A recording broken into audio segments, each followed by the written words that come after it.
Welcome back everyone to another Coach Blakers video. Today we're going to be talking about ganking. Now if you are a jungler and you're struggling with ganking, you're struggling with counter ganking, you don't know when to farm, you don't know when to gank, all that extra good juicy stuff, you don't know where to gank, this is going to be the video for you. This is going to be the ultimate advanced guide to ganking.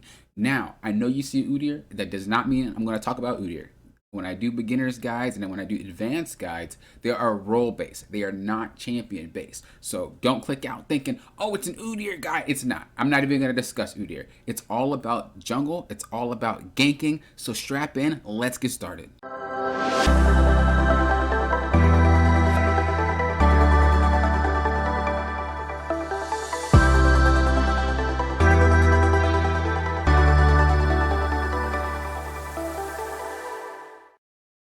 Like I always say, these are advanced guides. These are concepts that might make you struggle. So if you do have those issues, if you feel like you can't apply these concepts, if you feel like you are struggling, I highly recommend to book a coaching session at coachblaker.com so you can work these kinks out and we can really focus on your gameplay instead of jungle as a whole, instead of ganking as a whole. We can focus on how you play specifically. So again, coachblaker.com, if any of these concepts and any of my guides or videos in general you are struggling with, it helps a ton and it can get you on the right path to improving and to just winning more games, period.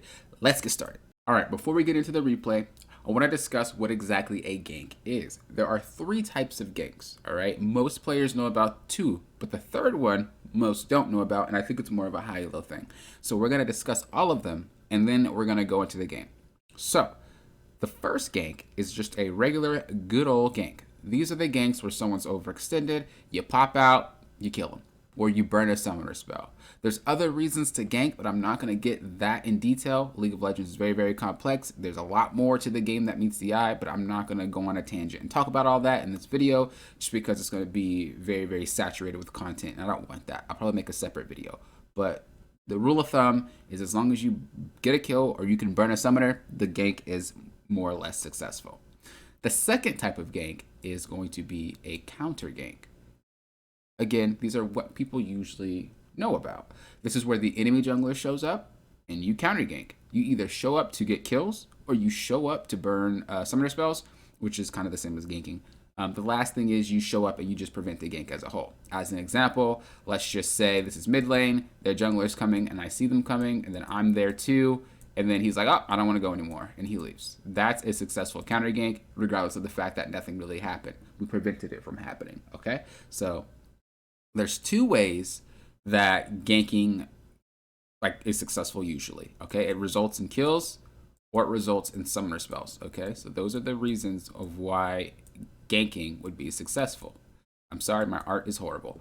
Then you have with counter ganking, you can get kills, you can burn sums, or you can prevent things from happening. So you stop it, okay? You prevent whatever the play that was getting ready to take place from happening.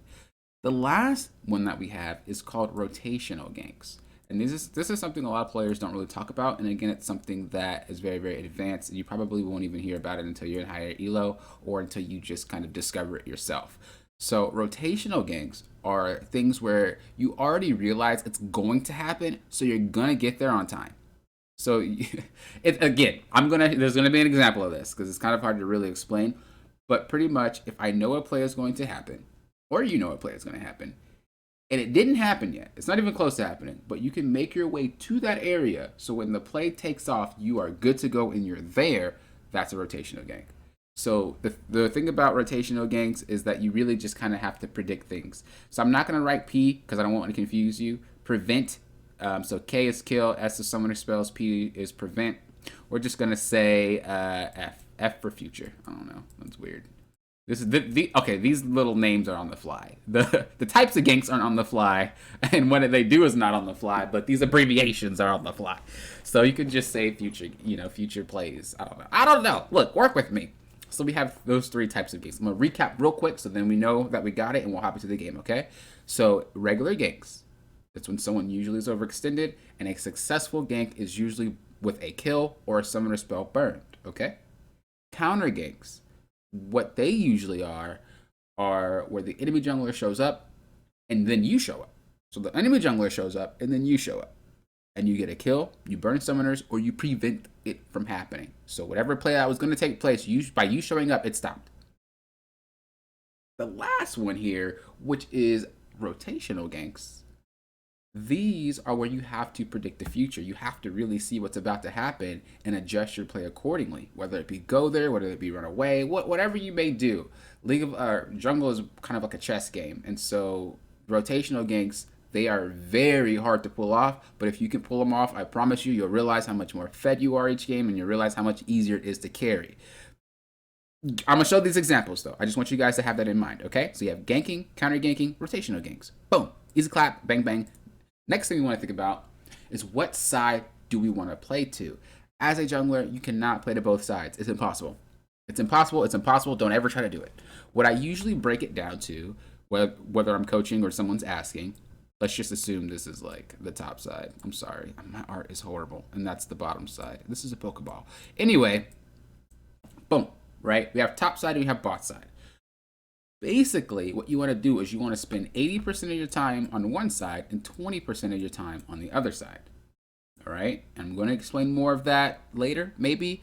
This is not really about this topic, but if it does pop up as I'm doing something and explaining something else, I will discuss it more.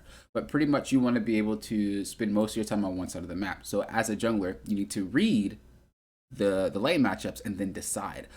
And like I said, I know this could be confusing for a lot of you guys, but this is just a general topic. When I do coach, it's more tailor-made, it's more personal, it's a coaching lesson for you, so things are explained in a different manner. But when we're talking about the advanced guys, when we're talking about general, it's a lot of content. I know. Again, if it does bother you, if it does confuse you, please book that session, and I will be more than happy to go through everything together and really get down to the nitty-gritty with your personal play, okay?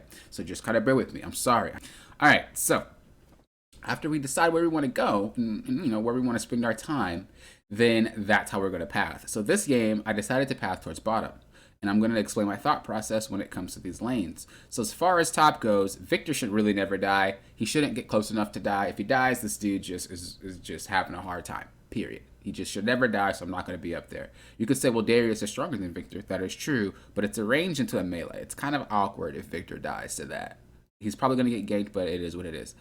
Mid lane is more of a, I don't know why we have not a mid, but it is what it is. This is one of those lanes where it's like volatile. We don't really know how it's going to play out. It's just weird. But again, it doesn't really matter because whatever side you choose to play to, you're always playing to mid because mid lane is always in the middle of the map.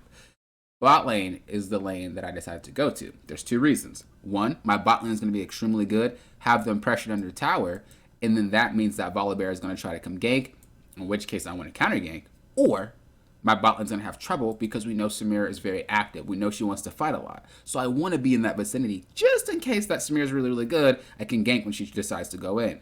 So there's a lot more potential for a gank or for plays to happen bot lane than there is top lane. Okay, so that's my thought process there. Now, let's go ahead and continue this gameplay. One of the main things you want to do as a jungler, period, is you need to monitor the map. You need to be scanning these lanes.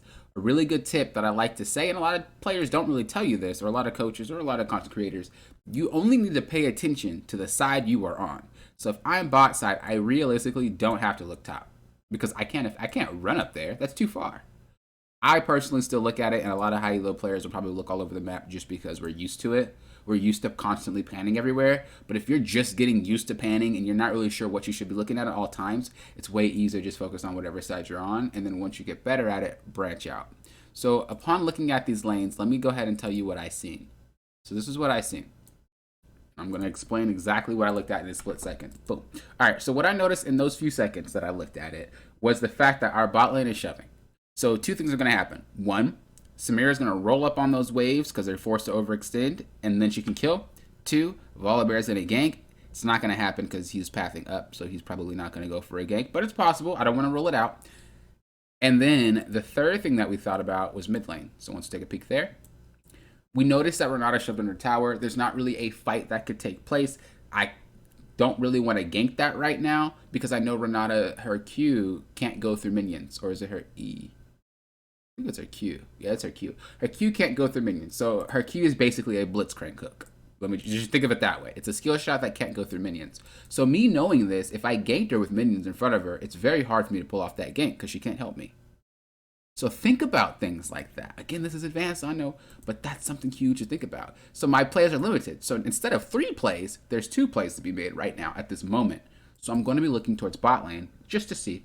I'm not trying to go for a gank, but this is what we'll call a rotational gank, right? I'm not really looking to gank. It's just I'm checking and I'm monitoring and I'm seeing what's happening. She doesn't look like she's going to roll up onto that brand, but we see some fight happening here. Now, this is more or less a gank. So I see it happening. I'm still checking bot because I'm waiting for that Samira to go. That'll be a rotational gank if I choose to. But I'm already scanning to look to mid. This is not a rotational gank. I'm still looking because I want to see. This is just a regular gank. Now, look at how I played this game, and then I'm going to discuss how I played this game. So we're just going to watch it.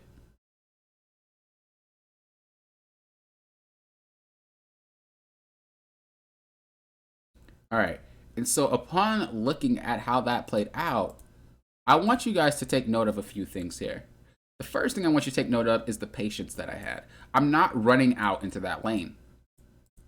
I want to really think about, like, Shyvana's smart. She's not stupid. A lot of players might think, well, treat people in your elo sucks and la. Don't listen to them. Think players are good until they give you a reason to think that they're not good. This player, I don't know if she's seen me on a ward. I don't know if she just has really good hindsight. I don't know if she's baiting for Volibear. So why would I intentionally walk out when I don't know any of the answers to these questions? So the first thing was, is it warded? The way she's moving back and forth, that already signals to me it's not warded. The second thing is Volibear showing up? The way that she played that and the fact that Volibear didn't pop out yet, it tells me Volibear's not there. He would have been popped out. The third thing I want to make sure is that, are you going to commit to this kill? Are you going to run away? Because if Shyvana runs away, and she runs away at this moment, because she's just that, like, smart, the play is not going to work. There's no reason for me to show up. If I run out, everybody knows who I am. Everybody knows how I path. Everybody just knows everything. And we don't want that. So if we go back, I mean, if we just never pop out, then we don't give that information. We only really want to pop out if it's necessary, because we don't want to give free information. So I noticed she's going to run in because I just, she turned around. And so this was obvious that it was going to be an all-in. So I was able to run in and just pick up that kill for free. I didn't even have to try because she committed to that play. But if I would have went earlier than that, there was ways for her to get out. There was ways for her to escape. And that's really what you want to prevent. So that right there was considered a gank. Now, this is something that I'm not going to spend too much time on, but this is why you monitor the lanes. And this is why you pay attention. I noticed Darius is going in right there. The fact that he's pathing that way tells me Volibear is there. So I instantly jet myself to Dragon to go take that Dragon. We ended up getting it for free. It wasn't warded. But the fact that I knew Darius was doing some crazy stuff where he just walked in a weird direction. I don't know where Volibear is. The odds of Volibear, being there are really, really high. So we did go ahead and take the Dragon. I think he does pop out. See, he's right there. I already knew he was topside. And so this is just monitoring lanes. It helps you out a ton. I'm not going to, like I said, discuss the plays specifically. I just wanted to talk about monitoring the lanes there. Again, monitored mid lane, and I rotated. It's not a gank. Yeah, she's overextended, but again, I only went because she was starting to fight. I didn't go because she was overextended. I wanted Shyvana to commit, and because she committed, she's ended up dead. Boom. It's that easy. It's that easy. It's all about rotational ganks. If you count how many rotational ganks I had this game versus how many regular ganks I've had or counter ganks I've had, you realize rotational ganks are broken. So right here, I'm monitoring both these situations. So if we take a peek, I notice bots there. I'm already realizing, like, if Samira and Yuumi walk, they're going to look for that fight. But I'm also noticing what's happening middle, that Volibear is dropping that Rift Herald. So I'm kind of deciding what I want to do. I look like I want to go towards mid more, and, I chose right, because that's when the play happened. Again, a rotational play. This has nothing to do with ganking. This has nothing to do with counter ganking. This was a rotation. She was not really in any danger, so we can't really consider it a counter gank. It was more of, there's a play happening, and I'm going to make something happen. It's so insane how many kills you can just get off rotating.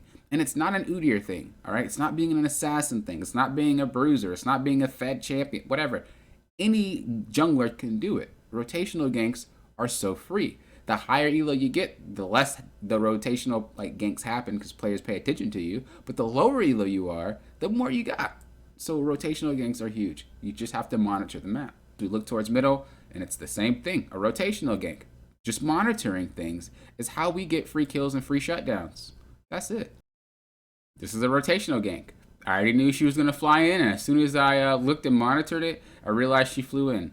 That flying in caused me to get 2 kills for free. Almost 3. Because Shyvana was showing up. I could have let Yumi continue to walk because I knew she was running to somebody, but I didn't. And then, this is the almost 3. She just got away. But as you can see, again, a rotational gank. I haven't really been doing anything but rotating.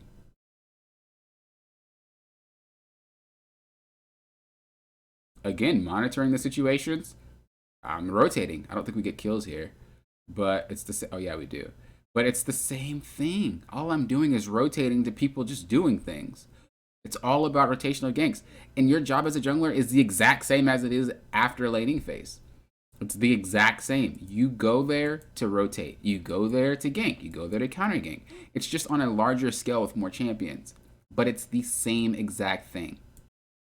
Again, monitoring the lane. I realized Volibear dropped that. I also realized that he is overextended. I'm just going to ghost on him. I know he has no flash. Actually, I think he did have flash. Yeah, he did. But I'm already really big, so I just decided to run. I already knew he was going to commit. I knew they were going to commit. I'm really ahead, so I'm just going to abuse the fact that I'm ahead. This is not an Udyr thing. Some people might be thinking, Udyr's broken, blah, blah, blah. I mean, he is strong, don't get me wrong, but I'm just fed.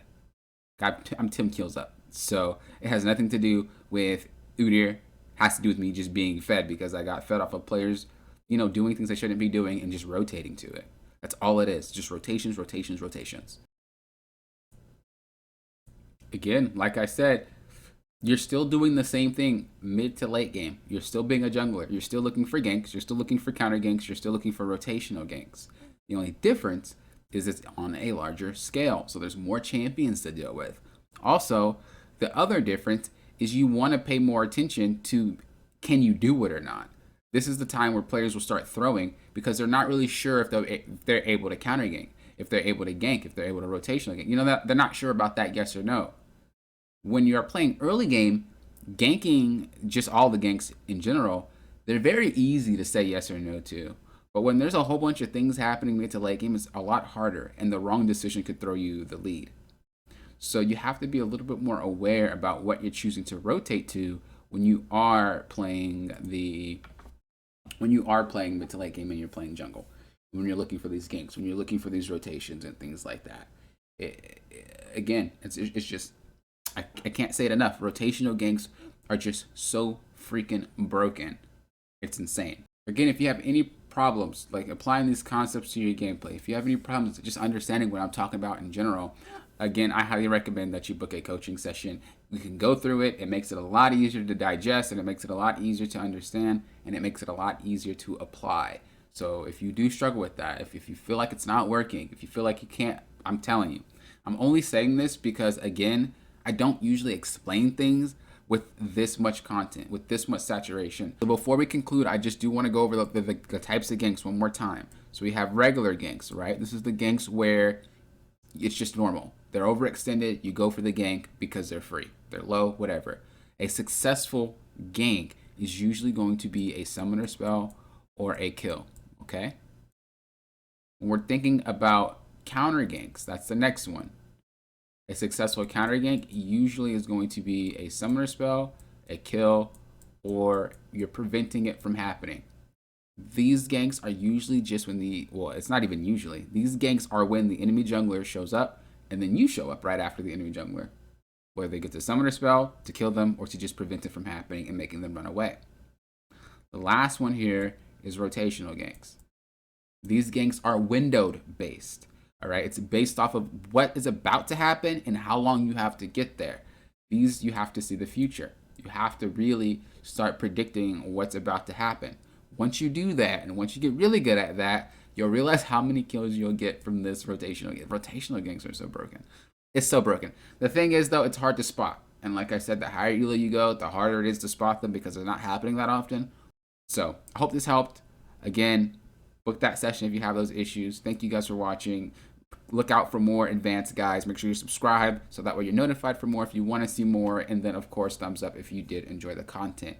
Thank you guys for watching. Peace, peace. Late. Have a good rest of your day or night. And I will talk to you guys next time. Thank you guys for doing what? Approaching this like a coach.